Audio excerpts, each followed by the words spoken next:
पुढची बातमी बघूया। पुरावे नष्ट होऊ नये म्हणून मृतदेह पुरणार असल्याचं आता अक्षय शिंदेच्या वडिलांच्या वकिलांनी माहिती देताना सांगितलंय। अक्षयच्या मृतदेहाचं दहन केलं जाणार नाही तर मृतदेह पुरला जाईल असं ॲडव्होकेट कटार नवरे यांनी सांगितलेलं आहे।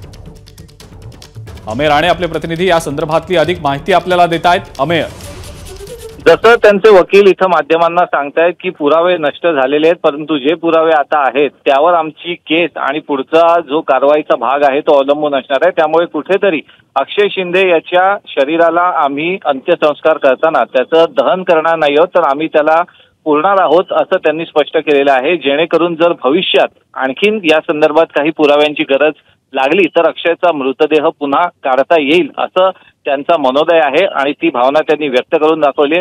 अक्षयच्या वडिलांशी सुद्धा माझं कोर्टाच्या बाहेर बोलणं झालं तेव्हा त्यांनी सुद्धा हेच सांगितलं की आमच्या मुलाला आम्हाला न्याय मिळवून द्यायचा आहे, त्यासाठी आमचा हा प्रयत्न आहे की त्याचा मृतदेह जो आहे तो शक्य तितका वेळ आम्ही जपून ठेवू, म्हणूनच आम्ही त्याचं दहन करणार नाही आहोत, तर आम्ही त्याला पुरणार आहोत। मात्र ती पुरण्यासाठी सुद्धा आम्हाला जागा उपलब्ध होत नाहीये अशी तक्रार त्यांनी कोर्टाकडे केली। तेव्हा राज्य सरकार आणि सरकारी वकिलांतर्फे कोर्टाला हे आश्वासन देण्यात आलं की आम्ही स्थानिक प्रशासन म्हणजे पालिका प्रशासनाशी बोलून अक्षय शिंदे हा जो आरोपी आहे बदलापूर प्रकरणातला त्याच्या अंत्यविधीसाठी आम्ही त्याच्या पालकांच्या इच्छेप्रमाणे जागा जी आहे ती उपलब्ध करून देऊ आणि त्यानंतर त्याचे अंतिम संस्कार केले जातील।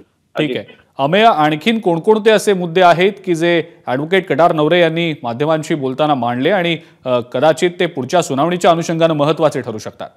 नक्कीच आजची सुनावणी अतिशय महत्त्वाची होती। बदलापूर एन्काउंटर प्रकरणी हायकोर्टानं सुद्धा अनेक महत्त्वाचे सवाल उपस्थित केले की प्रथम दर्शनी हे एन्काउंटर असल्याचं वाटत नाहीये, कारण की एन्काउंटरची व्याख्या जी आहे ती वेगळी असते आणि या व्याख्येत ही घटना जी आहे ती बसत नाहीये।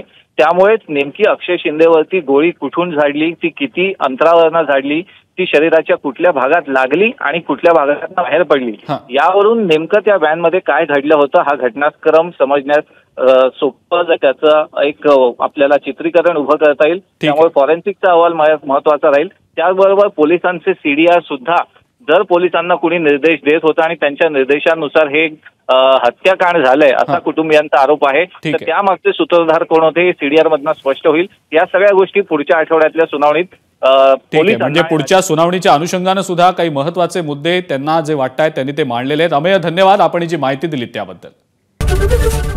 एबीपी माझा, उघडा डोळे बघा नीट।